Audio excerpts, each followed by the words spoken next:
রংপুরে ভিসি দোতলায় মিটিং করছে, সেখানে প্রক্টর এবং বিশ্ববিদ্যালয়ের সবাইকে নিয়ে।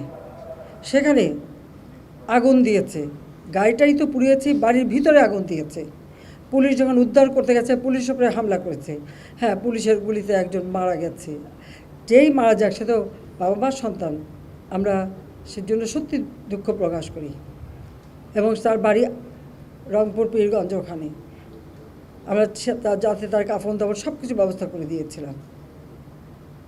ছাত্রলীগের কয়েকজন নেতাকর্মীকে কীভাবে হত্যা করেছে।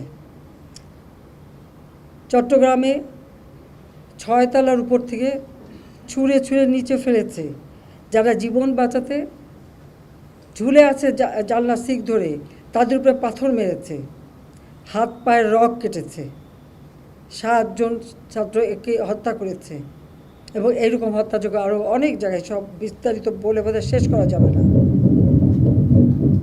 পুলিশের গাড়ি, র্যাবের গাড়ির ভিতরে র্যাবকে যেভাবে হত্যা করা। গাজীপুরে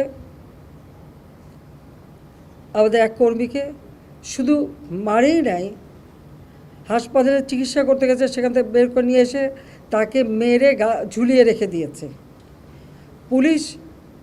সেই উত্তরা ইসলামী হাসপাতাল চিকিৎসা করতে গেছে আহত পুলিশ, তাকে হাসপাতাল থেকে টেনে বের করে রাস্তায় ফেলে তাকে সেখানে কুপিয়ে কুপিয়ে হত্যা করেছে, পুলিশকে মেরে ঝুলিয়ে রেখেছে।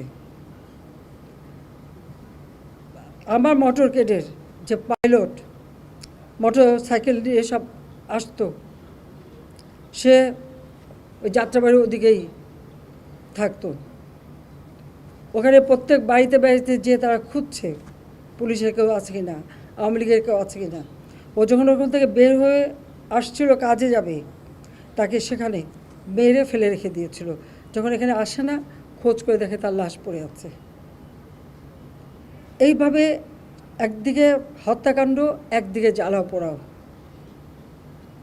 2013, 2014, 2015 এই জ্বালাও পোড়া হত্যাকাণ্ড আমরা দেখেছি।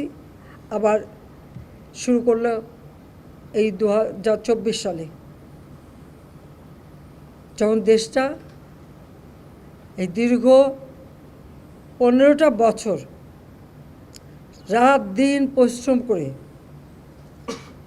প্রতিটি প্রতিষ্ঠান তৈরি করেছি। এই প্রতিষ্ঠানগুলি কাদের জন্য?